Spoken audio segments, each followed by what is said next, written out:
Assalamualaikum warahmatullahi wabarakatuh. Halo teman-teman semua. Pada video ini, kelompok 2 akan menjelaskan tentang pendekatan perkembangan dalam BK untuk anak usia dini. Adapun anggota kelompok 2 yaitu Rika Wulandari, Herliani, Putri Anggita, dan Nurmalida. Langsung saja kita masuk ke dalam penjelasannya.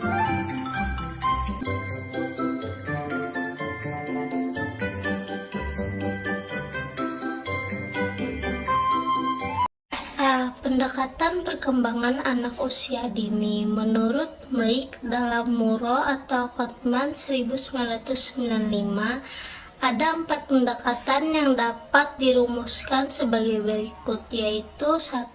Pendekatan krisis. Pendekatan krisis layanan bimbingan dilakukan bila ditemukan adanya suatu masalah yang krisis yang harus segera ditanggulangi dan guru atau pembimbing bertindak membantu anak yang menghadapi masalah tersebut untuk menyelesaikannya. 2. Pendekatan remedial. Pendekatan remedial, guru atau pembimbing akan memfokuskan bantuannya kepada upaya penyembuhan atau perbaikan terhadap kelemahan-kelemahan yang ditempatkan anak. Pendekatan perkembangan bertolak dari pemikiran bahwa perkembangan yang sehat kan berlangsung dalam interaksi yang sehat antara anak didik dengan lingkungannya. Pemikiran ini membawa 2 implikasi pokok bagi pelaksanaan pembimbing, yaitu yang pertama, perkembangan adalah tujuan bimbingan. Ini berarti bahwa petugas bimbingan atau guru perlu memiliki kerangka berpikir dan keterampilan yang memadai untuk memahami perkembangan anak didik sebagai dasar perumusan tujuan dan isi bimbingan. 2. Interaksi yang sehat merupakan iklim lingkungan perkembangan yang harus dikembangkan oleh guru. Ini berarti bahwa guru menguasai pengetahuan dan keterampilan khusus untuk mengembangkan lingkungan perkembangan sebagai pendukung sistem pelaksanaan bimbingan. 3. Pendekatan preemptif. Pendekatan preemptif merupakan pendekatan yang mencoba mengaktifasi masalah-masalah yang akan muncul pada anak dan mencegah terjadinya masalah tersebut. Masalah-masalah pada anak taman kanak-kanak dapat berupa perkelahian, pencurian, merusak, menyerang, dan sebagainya. Pendekatan preemptif didasarkan pemikiran bahwa jika guru atau pembimbing dapat membantu anak untuk menyadari bahaya dan dari berbagai aktivitas itu, maka masalah dapat dihindari sebaik-baiknya. 4. Pendekatan perkembangan. Pendekatan perkembangan merupakan pendekatan yang lebih mahir atau proaktif dibandingkan dengan ketiga pendekatan di atas. Dalam pendekatan perkembangan, kebutuhan akan layaknya bimbingan di taman kanak-kanak muncul dari kreatif dan permasalahan perkembangan anak didik, baik permasalahan yang berkenaan dengan perkembangan fisik, motorik, kognitif. Pendekatan perkembangan bertolak dari pemikiran bahwa perkembangan yang sehat kan berlangsung dalam interaksi yang sehat antara anak didik dengan lingkungannya. Pemikiran ini membawa 2 implikasi pokok bagi pelaksanaan pembimbing, yaitu yang pertama, perkembangan adalah tujuan bimbingan. Ini berarti bahwa petugas bimbingan atau guru perlu memiliki kerangka berpikir dan keterampilan yang memadai untuk memahami perkembangan anak didik sebagai dasar perumusan tujuan dan isi bimbingan. 2. Interaksi yang sehat merupakan iklim lingkungan perkembangan yang harus dikembangkan oleh guru. Ini berarti bahwa guru menguasai pengetahuan dan keterampilan khusus untuk mengembangkan lingkungan perkembangan sebagai pendukung sistem pelaksanaan bimbingan. Oke, baiklah, di sini saya akan menyampaikan materi B, yaitu ruang lingkup bimbingan untuk anak usia dini.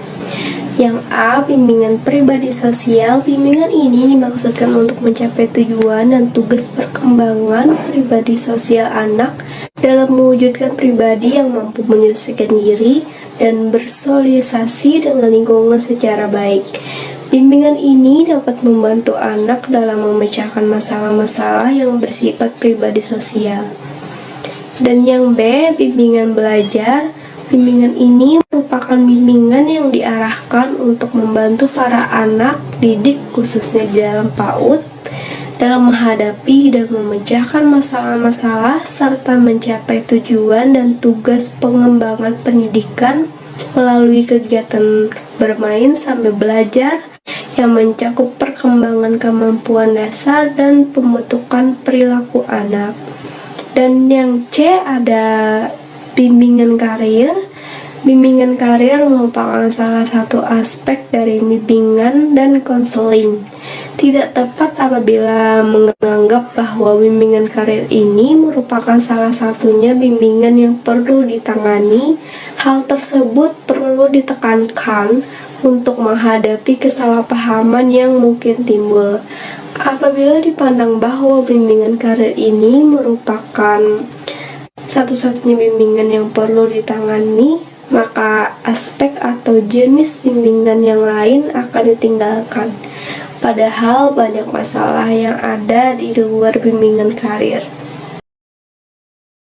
Saya akan melanjutkan materi dari pemateri sebelumnya, yaitu teknik-teknik bimbingan dan konseling pada anak usia dini. Pelaksanaan layanan dan konseling di PAUD tidaklah sama seperti kita melaksanakan konseling di sekolah di SMP dan SMA, karena anak usia dini masihlah sangat membutuhkan perhatian lebih. Terdapat beberapa teknik dalam bimbingan konseling anak usia dini, yaitu 1. Aktif. Aktif yang dimaksud di sini adalah guru harus menciptakan suasana yang sedemikian rupa sehingga anak-anak aktif untuk bertanya, mempertanyakan mengenai apa yang dibahas dan berani mengemukakan gagasan. Belajar harus merupakan suatu proses yang aktif dari anak dalam membangun pengetahuannya, bukan hanya proses pasif yang hanya menerima dari guru saja ilmu pengetahuan tersebut. Anak usia dini lebih cepat lelah jika duduk diam dibandingkan dengan anak yang berlari, melompat, atau lainnya. Maka dengan belajar yang aktif, motorik halus dan motorik kasar mereka akan berkembang dengan baik. Melalui belajar yang aktif, segala potensi anak dapat berkembang secara optimal dan memberikan peluang anak untuk aktif berbuat sesuatu sambil mempelajari berbagai pengetahuan, dan semua itu tidak luput dari pengawasan orang tua dan guru di sekolah. Yang kedua adalah kreatif. Kreatif merupakan suatu daya cipta memiliki kemampuan berkreasi. Peran aktif anak dalam proses pembelajaran akan menghasilkan generasi yang mampu menciptakan sesuatu untuk kepentingan dirinya dan kepentingan orang lain. Kreatif juga bertujuan agar guru menciptakan kegiatan-kegiatan belajar yang beragam sehingga memenuhi berbagai tingkat kemampuan anak. Yang ketiga ada efektif. Pembelajaran yang efektif terwujud karena pembelajaran yang dilaksanakan dapat menumbuhkan daya kreatif bagi anak sehingga dapat membekali anak dengan berbagai kemampuan setelah proses pembelajaran berlangsung. Kemampuan yang diperoleh anak tidak hanya berupa pengetahuan, namun kemampuan yang lebih bermakna. Artinya tidak dapat mengembangkan berbagai potensi yang ada dalam diri anak, sehingga menghasilkan kemampuan yang beragam. Belajar yang efektif dapat dicapai dengan tindakan nyata, karena bermain dengan bereksplorasi dapat membangun perkembangan otak, berbahasa, bernalar, dan bersosialisasi. Keempat adalah menyenangkan. Dalam proses belajar anak, perlu terciptanya suasana pembelajaran yang menyenangkan, sehingga anak memusatkan perhatiannya secara utuh pada pembelajaran. Menurut hasil penelitian, tingginya perhatian anak terbukti dapat meningkatkan hasil belajar. Kondisi yang menyenangkan, aman, dan nyaman akan mengaktifkan otak untuk berpikir dan mengoptimalkan proses belajar, serta meningkatkan kepercayaan diri anak. Suasana kelas yang kaku, penuh beban akan menurunkan fungsi otak pada anak, maka anak tidak dapat berpikir secara optimal. Di sini saya akan melanjutkan materi selanjutnya, yaitu D. Pendekatan perkembangan dalam BK anak usia dini. Bimbingan perkembangan merupakan suatu bentuk layanan bantuan yang diberikan oleh guru kepada anak didik dalam upaya membantu memecahkan berbagai masalah yang dihadapi anak dan mengembangkan berbagai aspek kemampuan anak. Bimbingan perkembangan dirancang dengan memperhatikan berbagai kebutuhan, kemampuan, minat, dan masalah-masalah dalam perkembangan anak. Penciptaan lingkungan perkembangan yang kondusif menjadi faktor utama dalam pendekatan perkembangan, karena perkembangan yang sehat akan berlangsung dalam interaksi yang sehat antara anak didik dengan lingkungannya. Bimbingan dan konseling perkembangan memfokuskan pada proses mendorong perkembangan, encouragement. Metode encouragement diarahkan untuk A. Menempatkan nilai pada diri anak sebagaimana dirinya sendiri, B. Percaya pada dirinya sendiri, C. Percaya akan kemampuan diri sendiri dan membangun penghargaan akan dirinya, D. Pengakuan untuk bekerja dan berusaha dengan sungguh-sungguh, E. Memanfaatkan kelompok untuk mempermudah dan meningkatkan perkembangan anak, F. Memadukan kelompok sehingga anak merasa memiliki tempat dalam kelompok, G. Membantu pengembangan keterampilan secara berurutan dan secara psikologis memungkinkan untuk sukses. H. Mengakui dan memfokuskan pada kekuatan dan aset yang dimiliki anak. I. Memanfaatkan minat anak sebagai energi dalam pengajaran.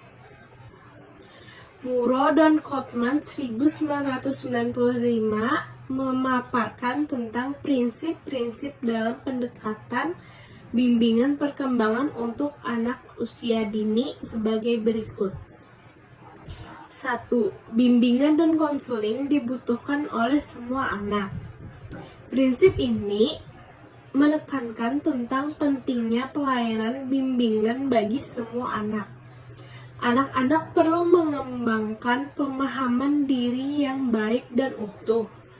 Mereka juga perlu memiliki tanggung jawab dalam mengendalikan diri, memiliki kematangan dalam memahami lingkungan di sekitarnya, dan yang lebih penting adalah membantu mereka tepat dalam membuat keputusan dan mengatasi permasalahan. 2. Bimbingan dan konseling perkembangan berfokus dalam mengembangkan kegiatan belajar anak. Proses bimbingan tidak terlepas dari proses pembelajaran secara keseluruhan. 3. Guru atau pendamping merupakan fungsionaris bersama dalam program bimbingan perkembangan guru, memiliki peran strategis dalam membantu menyelesaikan masalah yang dihadapi anak dan menciptakan iklim yang sehat dalam menunjang proses belajar dan perkembangan yang terjadi. 4. Kurikulum yang terencana dan terorganisir merupakan komponen penting dalam bimbingan perkembangan. Dalam pengembangan program bimbingan harus direncanakan dengan baik dan terorganisasi. 5. Bimbingan perkembangan memperhatikan aspek perkembangan penerimaan diri, pemahaman diri, dan pengayaan diri anak. Bimbingan perkembangan turut membantu anak dalam memahami diri anak secara utuh dan menerima kelemahan dan kelebihan diri.